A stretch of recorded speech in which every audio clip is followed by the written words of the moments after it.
Welcome back to the channel. It's Geb here. We've got another episode of our ongoing Zelda marathon for you guys today. Last time we covered Four Swords Adventures. Nobody that I played that game with has spoken to me since.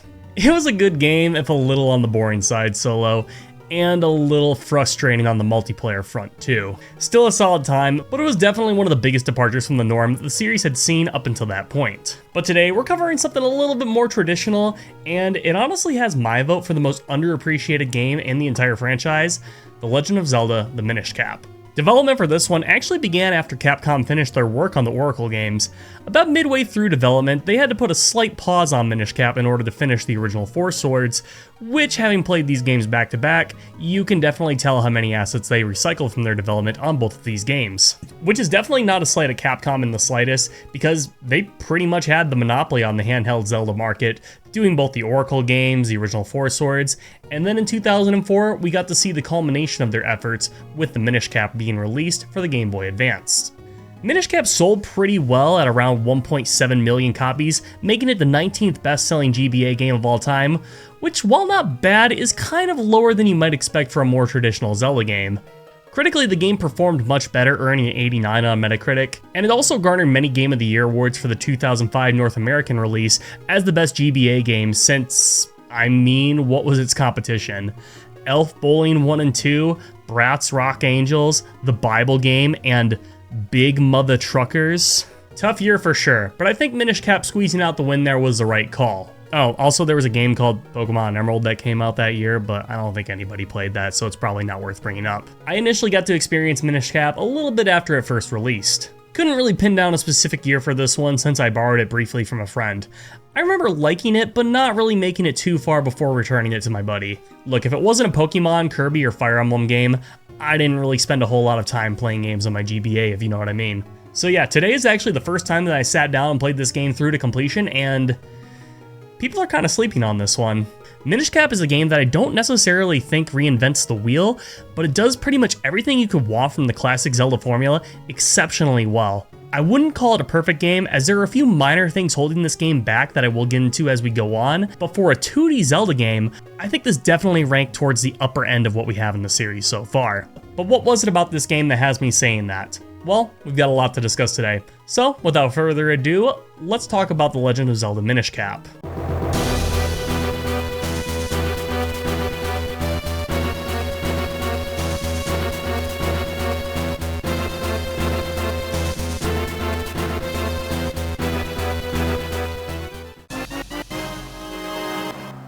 As per usual, we begin with talking about the audio and visuals, and as per usual, they're very well done here. Let's talk graphics first. I really adore the way this game looks. I think the Wind Waker's art style transitions perfectly to the 16-bit GBA sprite work here. If I had to pick one area that I think best encapsulates what this game has to offer on a graphical front, it's gotta be Hyrule Town. There are so many NPCs with their own unique sprite models, the color palette is so fucking vibrant, and thanks to the Minish power-up, the world has such a unique sense of scale. I love going into your Minish form and just seeing the massive blades of grass, or climbing the rafters and seeing the interior for a room from above. Then we have some of the smaller details too, such as when Link is in a dungeon, he can move around the holes to show the floor beneath him, and the sprites will actually move around to reflect Link's point of view, which is a super nice touch. You also have some small things like Link being swallowed by this worm and then being shat out and he is completely brown, which is kind of gross and weird, but still. I honestly gotta think this game looks even better than Four Swords Adventures does on the GameCube, mainly just because the art style is so much more cohesive. And then when it comes to the soundtrack, it's okay. You know, the worst Zelda soundtrack is probably still going to be better than 90% of other games, and I think this is a game that kind of embodies that. You get all the remix tunes that you'd expect from the overworld theme, Zelda's theme, the fairy fountain, you know, all the Zelda staples, and they're all great renditions. You also get a few pieces of music from different areas of the overworld that have a small section of the main theme placed into them, with more instrumentation fitting that area, which, like I said in my Majora's Mask video, I'm a sucker for that type of stuff. Most of the music here is pretty much stuff you've already heard before though, with my favorite overall pieces actually coming from the dungeons, with Temple of Droplets and Palace of Winds being my personal favorites. All in all, we have another really strong showing in the presentation department here. Given how consistent the Zelda series has been up to this point, this should really come as no surprise. Now the story and world building, on the other hand, has kind of gone all over the place with the Zelda games because we've had everything from absolutely phenomenal examples of storytelling to stuff just basically being there as a formality. But what side does Minish Cap lean towards? Well, I actually kind of think it's somewhere in the middle. The game starts with us learning about how Hyrule was for a long time ravaged by evil forces. That is until a race of tiny creatures called the Picori bestowed a sacred blade and something called the Light Force to a Hylian warrior who was able to seal away all of the darkness of the world inside of a chest. In honor of this legend, the people of Hyrule now host an annual festival where they celebrate the Picori people. This is where we find ourselves, with us taking control of Link as he hangs out with Zelda, and they peruse the festival together. A sword fighting tournament is being held during this year's occasion, and when the winner of the tournament, Vati, makes his way to where the Picori blade was being held, he destroys it and opens the chest, causing Hyrule to be flooded by monsters once again. Not having found the Light Force inside, he turns Zelda into stone and makes his escape. The King of Hyrule instructs Link to find the Picori smith who can reforge the blade, since children are the only ones who can actually see the Picori.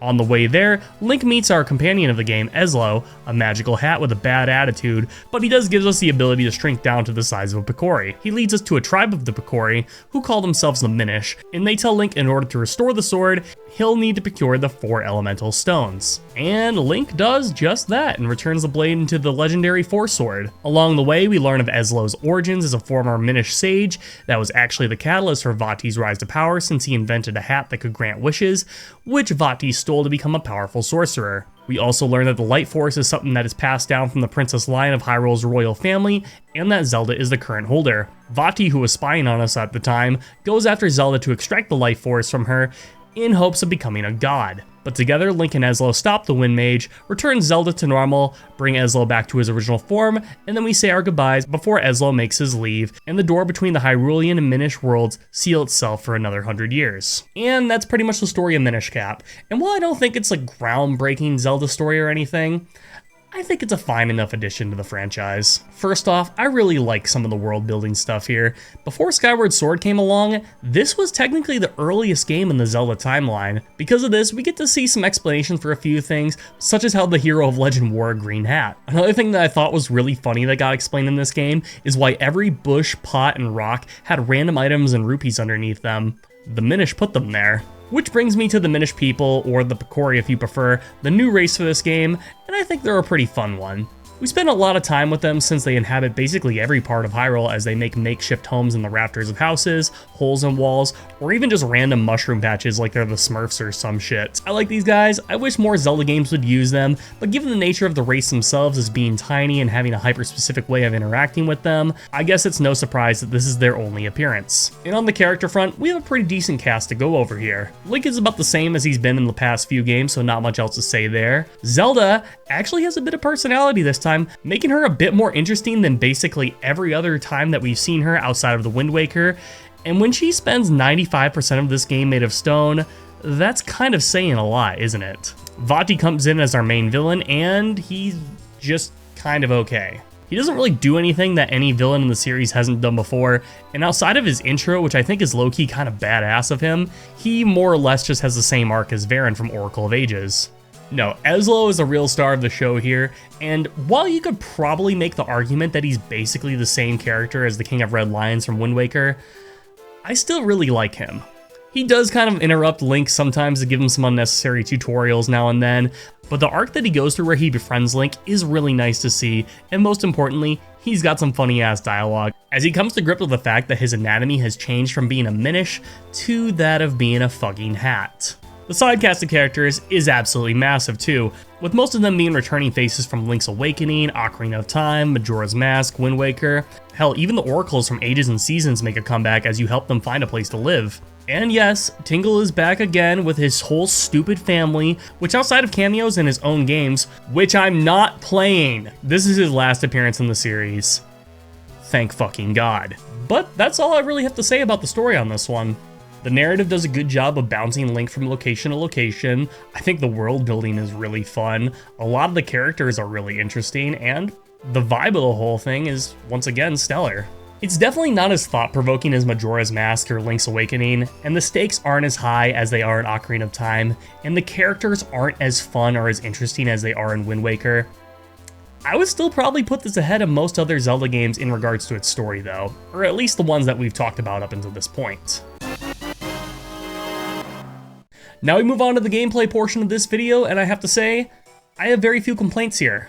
We essentially have the control style from the original Four Swords, but a far more traditional Zelda framework, and I think it works great here. Yeah, we kind of regress a little bit by not having as many sword swinging options as we did in something like Four Swords Adventures, but this time around, you can actually find these move trainers that will teach you skills such as breaking pots with your sword. Don't know why this Link needs to learn that when pretty much every Link before him was able to do that, but I digress. Link will also eventually learn to copy himself into transparent clones, which is a mechanic that doesn't get used a lot, and honestly when it does, I find it more annoying than anything else, mainly because of the fact that it takes forever to charge, and if you have any of the clones touch walls or you take damage, you have to go back and charge it again. When it comes to button layouts, you guys know that I've continually had a problem with the limited amount of options from the Game Boy and Game Boy Color, but with the GBA adding some shoulder buttons to the mix, you would expect things to be a bit better. Nope. The A and B buttons operate essentially the same way that they did in the Link's Awakening and the Oracle games, with the right shoulder now being the context-sensitive button, and the left one being exclusively for the Kinstone trading system. A complete and utter waste, but more on that later. So control-wise, Link is about as solid as ever, wasted buttons notwithstanding. But I think one of the things that really surprised me when it came to Minish Cap is just how well this game structured its overworld. I love this rendition of Hyrule for how compact and diverse it is. On the compaction side of things, it really feels like anywhere on this map can be reached in just a few minutes of walking. This is because not only is everything in close proximity to each other, but it also has to do with the fact that unlike Link's Awakening or the Oracle games, the world is structured in a way that makes it so it's not a pain in the ass to move around. You don't need to go in your inventory every 2 minutes and switch one item to get by a rock or a hole, since the whole world is designed in a way that it initially prevents you from reaching those late game areas, but once you have the appropriate gear, you can create a shortcut that you can always access. As for the variety side of things, you get plenty of familiar areas such as Hyrule Castle, Hyrule Field, Lake Hylia, Lon Lon Ranch, and some similar locations to what we've seen before, such as the Minish Woods and Mount Cornell taking the forest and mountain tropes. We also got some lesser used areas like Castor Wilds representing the swamp area, and we can even travel to the top of the clouds. Honestly, all these areas are really good and a lot of them have a ton of secrets to explore. Hyrule Town is still probably my favorite. This rendition of Hyrule Castle Town is one of my favorite cities in all of Zelda, full stop. With the only thing I think I could definitively say I like more is Clock Town and Majora's Mask. I love this area as a hub, since it has pretty much anything you could ever want at your beck and call. Shops to buy items, mini games to earn rupees, a bunch of different NPCs to talk to, tons, and I mean tons of secrets. Plus, it's something that opens up more and more over the course of the game, which is really fun to see. It's so good that it was honestly one of my biggest surprises when it came to the Minish Cap, with my other big surprise being the dungeons. Capcom really hit it out of the park when it comes to these dungeons. From the spinning barrel in the central room of the first dungeon, to the unconventional design of the final dungeon by getting the boss key before you even get the temple map, there's some good ass shit here. I also love how a lot of the bosses are just regular enemies that you happen to fight in your Minish form, but since you're so microscopic, they're scaled up to gargantuan sized creatures. But getting into the Minish stuff honestly warrants its own section of the video, so we're gonna hop into that in a second. There's not much else to really say on the gameplay front other than, if you enjoy 2D Zelda, this ranks up there with the very best. But now onto the central gimmick of the game, the Minish Cap itself. We get this in the game very early on once we initially meet Eslo, and this essentially allows us to shrink down to the size of a Minish when we come across these portals scattered throughout Hyrule. Now mechanically speaking, there isn't that much that actually changes here. Upon switching your Minish form in the overworld, Link won't be able to attack or use most items. Things that were easily traversable by normal Link, such as stairs or puddles, now become challenges to bypass, and there are certain Minish only accessible areas, like riding on lily pads to get across water, or going into small holes within buildings. And even when Link goes into these smaller alcoves, it effectively switches to the same gameplay style that exists in Link's regular size version. So while not the most mechanically deep thing, I think the effect that it has on the overworld can't be understated enough. Let's take Hyrule Town for example again. While the path around town is pretty straightforward as a normal Hylian, as a Minish, things are far more intricate. Now you'll be needing to traverse through certain buildings since there'll be new obstacles in your way. There are pieces of scaffolding you'll need to cross to get to new areas.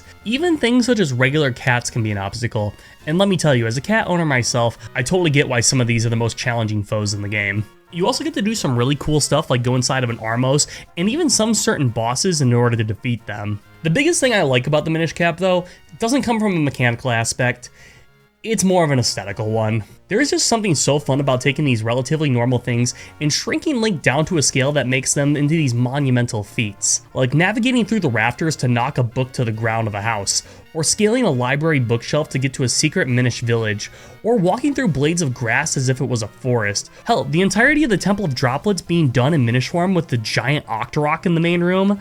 This is just some cool ass shit. It's a really fun, really underrated gimmick in the Zelda series that I'd love to see be done again in a 3D game. Not much else to say here, it's not the deepest thing in the world, I still really like it though. Items. It's not a Zelda game without items, and we got a few different ones to cover today. Before we get into the new items, I will say, yes, you can still only have 2 equipped just like the older handheld games, and yes, that includes your sword, and yes, that is still annoying. Thankfully, it's not as bad since some of these items like the power bracelet are now permanent upgrades, and the world is structured in a way that doesn't require you to switch out your inventory every 2 screens.